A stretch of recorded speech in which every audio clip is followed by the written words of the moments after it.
Human trafficking. You've heard of this term before, right? Well, if you have, and even if you haven't, we're going to explain it to you throughout this entire video. Human trafficking is a global problem.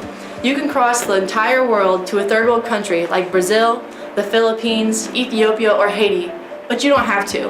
Right here in Louisville, Kentucky, human trafficking is still running its business 24 hours a day, 7 days a week, 365 days a year. Simply look out your front door, down your street, and into your community, and you will find the same problems that you traveled to see and thought were in third world countries. But unfortunately, that's not the case. It's sad to think that the most looked upon and the most powerful country, the United States, is no better than the places we find human trafficking taking place at internationally. At any given place and time, human trafficking can be found in any of its forms. However, we must have the knowledge to be able to know the signs, identify them, and alert the authorities accordingly. Don't know what to look for? Don't worry.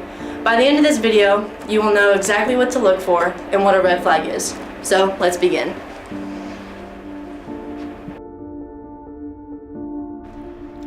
First, some definitions. Human trafficking. The definition of human trafficking as given by the Department of Homeland Security is modern-day slavery and involves the use of force, fraud, or coercion to obtain some type of labor or commercial sex act. Human trafficking has been around for thousands of years, and yet we now have the highest number of slaves that are trapped in the system. There are different types of trafficking that range from and include forced labor from adults or children, sexual exploitation of grown women or young boys and girls, and the creation of child soldiers. Forced labor. The definition of forced labor refers to situations in which persons are coerced to work through the use of violence or intimidation, or by more subtle means such as accumulated debt, retention of identity papers, or threats of denunciation to immigration authorities. Exploitation. The definition of exploitation is the act or action or fact of treating someone unfairly in order to benefit from their work. A John. The definition of a John is a prostitute's client that is the demand part of a supply and demand. He, she is the customer. Now that you have some terminology under your belt, we want to turn our attention to the public. We wanted to know just how much our local citizens know about human trafficking. So we went around campus and interviewed multiple people to test their knowledge. Let's take a look at what they said. What is your definition of human trafficking? To me, human trafficking is like kidnapping people and like selling them. What type of human trafficking do you know of? Probably just labor and just anything dealing with sexual exploitations. Where do you think human trafficking takes place at in the world? Oh my God, all over the world. Happens everywhere. Do you think it takes place on or near college campuses? I think it can, yeah, definitely. Do you think it can occur here in Louisville? Yeah, I think with like the university and stuff like that, it attracts people that would want to do it, or people that seek others. It's a really good spot. What type of people do you think are involved in human trafficking schemes? People who are who are out to make a buck, for the most part. How many victims or slaves do you think are in the human trafficking system at a global level? I think like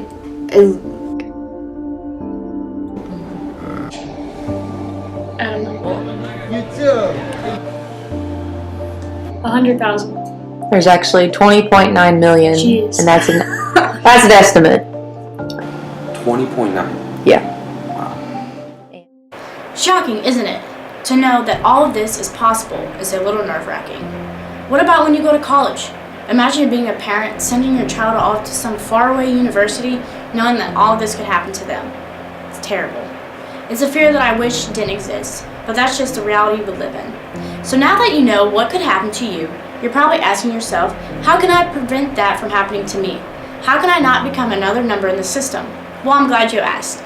We are going to give you some tips on how to decrease your chances of becoming a part of that terrible system. So you want to protect yourself, right? Well, I really hope you said yes, because the world we live in forces us to take precautions. First things first, always walk with your head up. You will be able to see your surroundings, identify individuals who are around you, oncoming cars, and the craziest thing yet, you might even be able to say hi to somebody. I know, that's crazy, right? Also, don't forget to check behind you every now and then, just for an extra measure. Secondly, if you are a student that lives on or near campus and you're walking home at night, please keep your headphones out. You will be able to hear so much of your surroundings when you keep them out and keep your music to a low level. Third, if you can purchase a can of pepper spray or mace that can fit on your keychain, please do so. Or if you are not able to do that, you can use the keys on your keychain as a weapon. All you need to do is take your keys and hold them in between your knuckles. Next, no matter if you're an iPhone diehard or a Samsung lover, both phones can help you. On these phones, there is an SOS emergency call or text message setting that can be turned on or off through your settings in your phone. This is how it works. With the iPhone, unlock your phone, go to your settings, click on Emergency SOS. All you have to do is swipe it to the right to turn on the auto call. This will give you the option to send out messages in an instant. With the iPhone, all you have to do is quickly press your lock button 5 times and it will give you the option to send out the message or make an emergency call.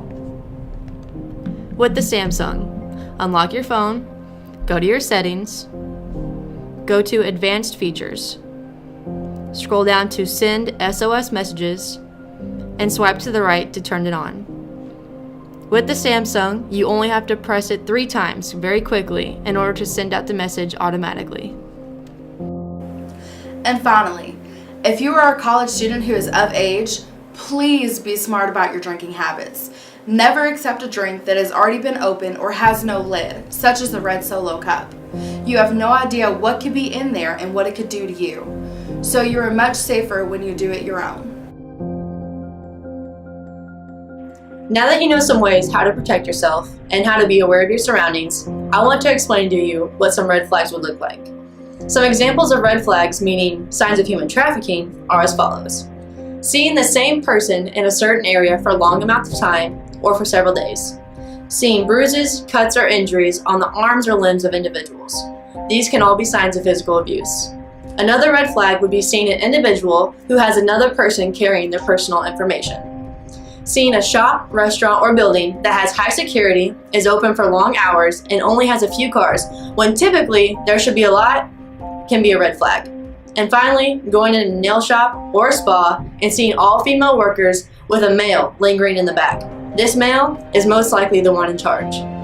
If something looks suspicious, or better yet, makes you feel uncomfortable because of your suspicion, it most likely is. If you see something, say something. Even if it is just a hunch, notify the authorities, because someone's life may be depending on it. The worst thing that could happen is that you were wrong and nothing was going on. So take that phone out of your pocket and call. Human trafficking. Do you know what it is now? You at least have a pretty good idea, right? It's unfortunate, but we will never truly know what all it encompasses. But the million-dollar question is, how do we stop it? There is no for sure way to stop this terrible system that traffics human beings, but we can do something. Starting small by educating the public on what it is and its enormity is the first stepping stone towards a resolution. The most important thing we can do now is learn the signs and behaviors of human trafficking in order to expose those who are participating in it. The world cannot change overnight, but your outlook can. So, let's help those who cannot help themselves. Join us in the battle against human trafficking. Someone you know may be waiting on you. So, if you see something, say something. Call the Human Trafficking Hotline at 1-888-373-7888. Let's break this chain.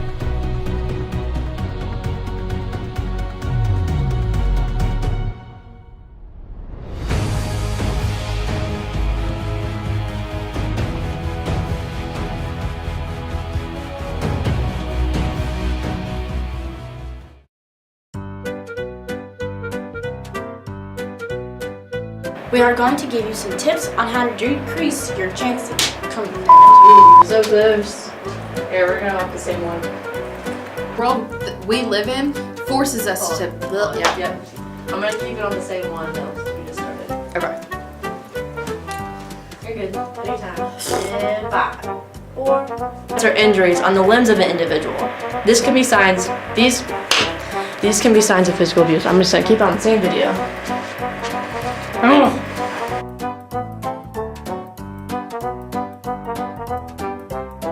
Let's break this chain. Well, you're good. Smile at all? Oh, I'm sorry.